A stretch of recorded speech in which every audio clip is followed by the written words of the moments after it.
देवता था, पंडा था, और उसने कहा कि आज तो इससे दान करा के रहेंगे। और जैसे तैसे वो बच बचा करके भागा और अपने घर पहुंच गया। पंडितानी पर चिल्लाया, कहाँ भेज दिया था? सेठानी पर चिल्लाया, कहाँ भेज दिया था? और आके मेरे मैं तो लुट गया। उसने कहा, जी कैसे लुट गया? आराम करो, थोड़ा भोजन करो, विश्राम करो। और भोजन करके थोड़ा सा विश्राम के लिए गया कि द्वार पर खटखट की आवाज। सेठानी ने दरवाजा खोल के देखा तो पंडा वहां प्रकट हो गए, वहां आ गया। उसने कहा कि सेठ जी कहाँ है? यजमान कहाँ है? सेठानी ने कहा कि अंदर ही है, विश्राम कर रहे हैं। पंडा ने कहा, जजमान की जय हो, जजमान को बुलाओ, और उन्होंने हमें कुछ देने का वायदा किया है, दिलाओ। उसने कहा कि मैं पूछ के आती हूँ, बोल के आती हूँ। जैसे उसको बोला कि कोई पंडा को कुछ देने का बोला, उसने कहा, हाँ हाँ, यही तो कह रहा था कि मैं तो लुट गया और मैंने एक ढीला देने का बोला था, तो दे दे वो। अरे जा जा जा जाके बोल दे कि तबीयत बहुत ज्यादा खराब है और अभी उठ के बाहर नहीं आ सकते।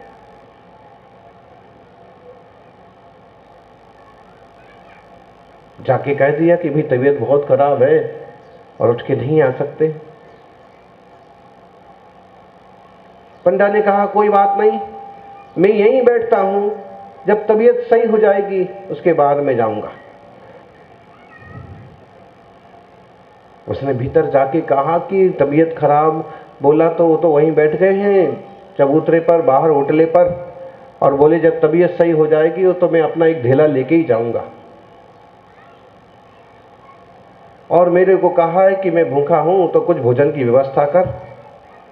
अब सेठ ने कहा, वो ढेला भी जाएगा, वो भोजन भी जाएगा, जा जा जा जा के बोल दे कि सेठ जी तो मर गए। उसने जाके बोल दिया कि भाई सेठ जी तो मर गए। पंडा ने कहा, हो बड़े दुख की बात है।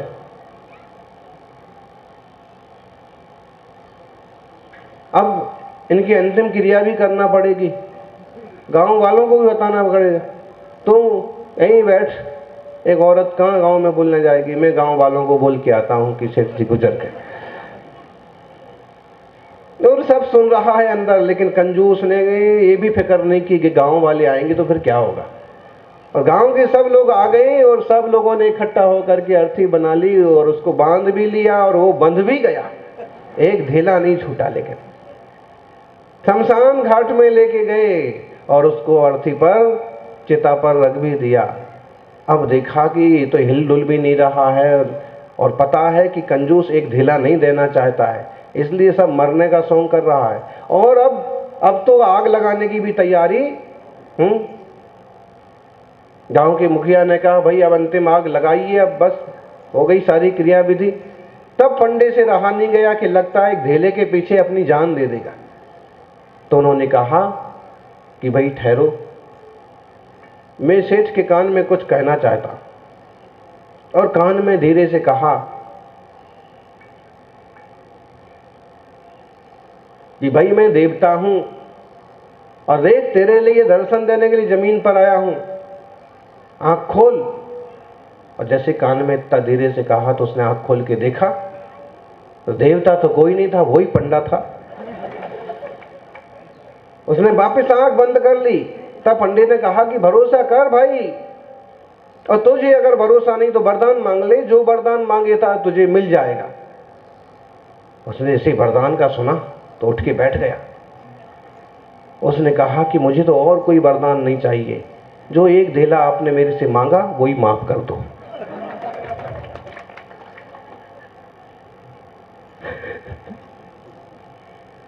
जो एक पैसा तुमने मुझसे मांगा है वही मेरे को माफ कर दो, वो मांगो मत, जाओ।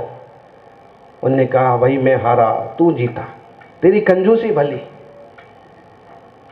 और ऐसे लोग भी दुनिया में हो सकते हैं, इसलिए कहा कि ऐसा आदमी इस गांव में ढूंढना थोड़ा कठिन है। क्योंकि अगर कोई व्यक्ति नहीं भी दान करता होगा, नहीं कर पाता होगा, तो भी उसके दिल में तो होगा कि कभी मेरे पास भी कमाई हो और मैं भी दान करूं।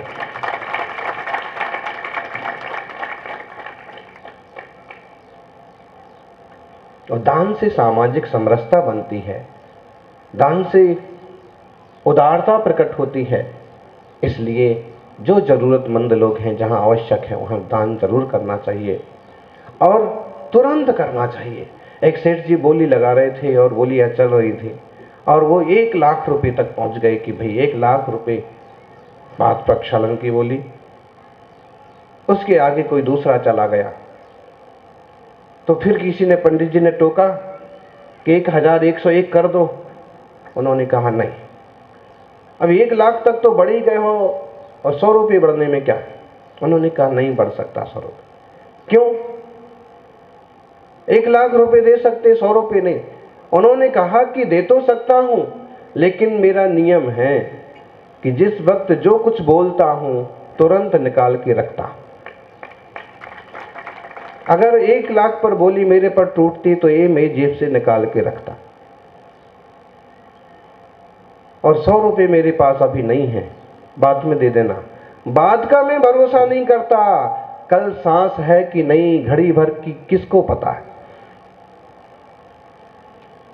एक घड़ी बाद क्या होगा, क्षण भर बाद क्या होगा। ऐसे लोग भी होते हैं।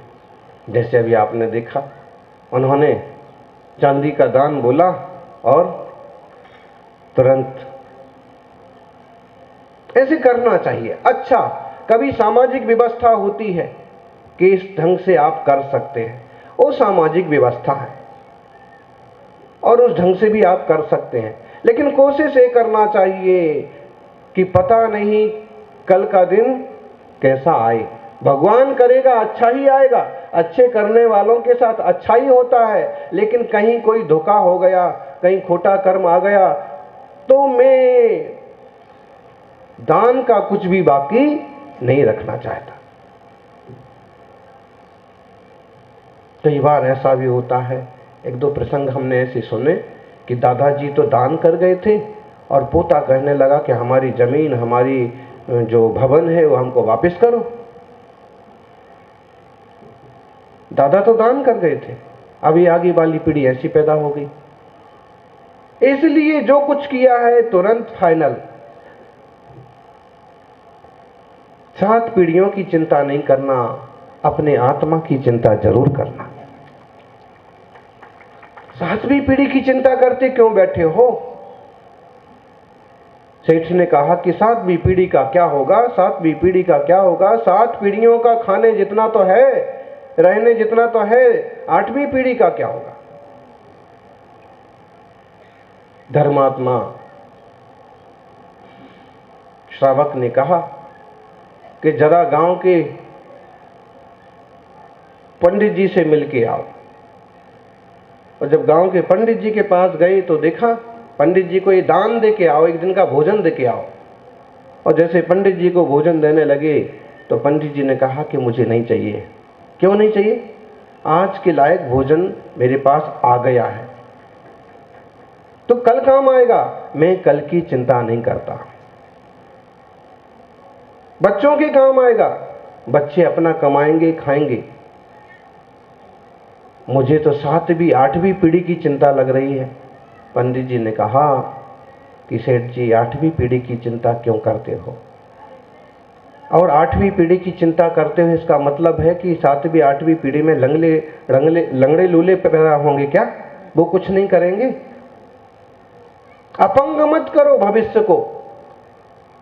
जो कुछ धर्म ध्यान करना चाहते हो खुद करो, और दान के बोए गए बीज भवों भवों तक उदय में आते हैं। इसलिए दान, पूजा, परोपकार जरूर करना। और एक बात, हमारे पास धन संपत्तियां नहीं हैं तो भी सद्भावना जरूर रखना कि कभी योग बने तो मैं जरूर करूंगा। मेरे पास 2 रोटी हो तो मैं आधी रोटी जरूरतमंद को जरूर दूंगा। ऐसे सद्भावों का फल जरूर शुभ मिलता है। इसलिए इस जड़ में देह में रहते हुए भी निज चैतन्य की चिंता करना और चैतन्य चिंतामणि को प्राप्त करने का धर्म ध्यान से बढ़िया कोई दूसरा रास्ता नहीं है। अच्छा जीवन जीना, सच्चा जीवन जीना, हमारे द्वारा किसी का कुछ भला हो सकता है तो भला करना, बाकी कभी किसी का बुरा न करना, न सोचना। अच्छा करेंगे अच्छा भरेंगे, बुरा करेंगे बुरा भरना पड़ता है।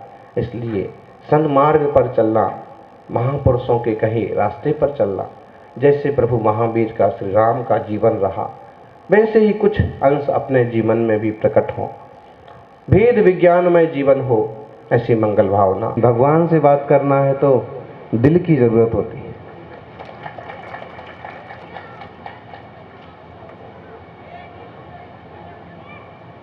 अब हम देखें कि भगवान तो बात करते नहीं हैं, भगवान तो सिद्ध हो गए हैं, ना उन्हें बात करना है और ना उन्हें कोई व्यवहार करना है।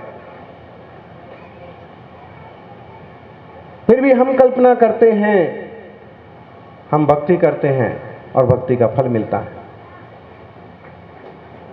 बात सच्ची है, दुनिया से जुड़ने के लिए फोन की जरूरत है, फोन के लिए बिल की जरूरत है, लेकिन प्रभु से और गुरु से जुड़ने के लिए दिल की जरूरत होती है, इच्छा शक्ति समर्पण की जरूरत होती है। आपके मन का ना भी हो पाए और तो भी जुड़े रहना, ये महत्वपूर्ण है।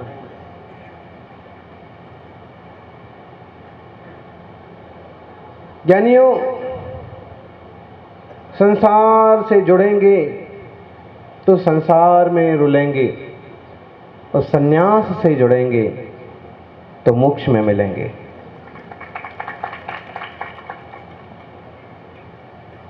जो माया के पीछे भागते हैं वो बिखर जाते हैं और जो प्रभु के पीछे भागते हैं वो निखर जाते हैं। और आप सब निखरने के लिए यहां बैठे हैं, स्नान कर रहे हैं धर्म की गंगा में। और ऐसे में लगता है कई बार कि सबसे बड़ा भगत कौन है। अब आचार्य महाराज का पड़गाहन हम भी कर रहे हैं, सब लोग कर रहे हैं, लेकिन अब पड़गाहन पता नहीं कब होगा कि नहीं होगा। और उनकी विधि तो ऐसी रहती है कि कभी कभी तो ये लगता है कि अब मिले भी कि अब तो भगवान कहीं भी जाएं तो जब पड़गाहन करते हैं तो ये लगता है कि हमारे यहाँ आए, हमारे यहाँ आए। अब जो दो ढाई चक्कर लग गया, अब तो जहां भी जाएं, लेकिन एक बार जाएं तो 24 घंटे कहीं उपास हो गया तो फिर इसको कहते हैं श्रद्धा, भक्ति। सबसे बड़ा भक्त कौन? बहुत बार ऐसे लगता है कि सबसे बड़ा भक्त, खमेरा में सबसे बड़ा भक्त कौन है? सब।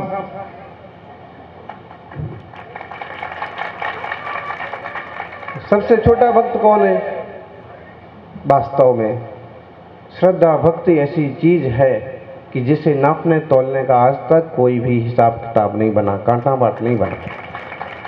और इसलिए हम कह दें भले कदाचित कि अमुक लोगों की, अमुक स्त्री की बहुत ज्यादा भक्ति है, बाकी कोई ऐसा भी हो सकता है कि वह लाइट में नहीं हो, फिर भी उसके हृदय में बहुत ज्यादा भक्ति है। नारद जी के सामने ऐसा एक प्रसंग आया और उन्हें ऐसे लगा कि मैं जब देखो जब नारायण नारायण नारायण नारायण करता रहता हूँ, श्रीमन नारायण गाता रहता हूँ, और मुझे लगता है कि दुनिया में मेरे से बड़ा भक्त कोई दूसरा नहीं होगा। विष्णु जी के पास पहुंचे और उन्होंने विचार किया, आज पुख्ता कर ही लेना चाहिए कि मेरे से बड़ा भक्त है कोई क्या। तो ऐसे तो नहीं कहा कि मेरे से बड़ा कोई भक्त है, अभी तो ऐसे पूछा कि प्रभु दुनिया में सबसे बड़ा भक्त कौन है आपका? उन्हें तो जो समझ में आया सो उन्होंने कह दिया, हमारे गांव का अमुक किसान जो है वो हमारा सबसे बड़ा भक्त है, अमुक गांव का अमुक व्यक्ति हमारा सबसे बड़ा भक्त है। उन्हें बड़ा धक्का लगा। सुबह से शाम तक मैं नारायण नारायण नारायण करता रहता हूँ। आपने देखे ना इस टाइप की जब सीरियल्स आते हैं, इस टाइप की पिक्चर होती है तो नारद जी का रोल ही अलग, श्रीमन नारायण नारायण नारायण। और धार्मिक फिल्मों में एक तरह का जोकर, क्योंकि एक उनकी भी अपनी महिमा है, फिर भी उन्हें धक्का लगा, ऐसा कैसे हो सकता है? गांव का गांवड़े का किसान सबसे बड़ा भक्त कैसे हो सकता है? किसी करोड़पति का, किसी अरबपति का नाम लेते एक बार मान जाते कि भाई कोई मंदिर भगवान बनवा दिया होगा तो चलो ठीक है। मुझे मालूम करना चाहिए कि आखिर एक किसान, एक गरीब आदमी कैसे बड़ा भक्त हो सकता है। और वहां पहुंचे, देखा, भोर हुई, सुबह 4 साढ़े 4 बजे किसान उठा और बस उठ करके 2 बार ही कहा नारायण नारायण। आप समझ लें, 2 बार नमोकार मंत्र का जाप किया, नमो अरिहंताणम नमो अरिहंताणम। नारद ने सोचा भाई इतना तो ठीक है कि इसने नाम लिया, आगे क्या करता है? आगे वो उठा और उसने क्या किया, उसके अपने बैल थे, जानवर थे, बोर होते होते जिनके लिए चारा भूसा बनाना, पानी और सब जो कुछ करना है वो अपने सही ढंग से किया, जानवरों के लिए रख दिया।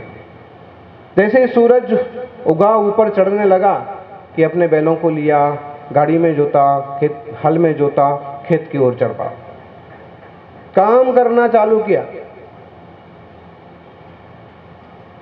दोपहर को चढ़ते सूरज में घर से रोटी आई, बैलों को खोल करके थोड़ा फ्री छोड़ दिया, थोड़ा घास की तरफ छोड़ दिया और खुद भी घड़ी 2 घड़ी भी विश्राम नहीं किया कि फिर काम चालू, फिर खेत जोतना, फिर बीज बोना, फिर सफाई करना, फिर और जो काम है काम के लिए फिर तैयार। सुबह शाम होने को आई, शाम को फिर उसने अपना सब समेटा, बैलों को लिया, हाथ फेरा, जाकर के उनके लिए फटाफट उनके लिए भूसा रखा और खुद भी भोजन पानी किया। परिवारजनों से थोड़ी मेल जोल की बातचीत की, गांव के कोई लोग आए तो जोहार विहार किया और अच्छा बुरा पूछा, सुख दुख पूछा और फिर रात्रि विश्राम के लिए गया, बिस्तर पर बैठा और फिर उसने नारायण नारायण किया और सो गया। आराम से सोता रहा, पक्की नींद सोता रहा।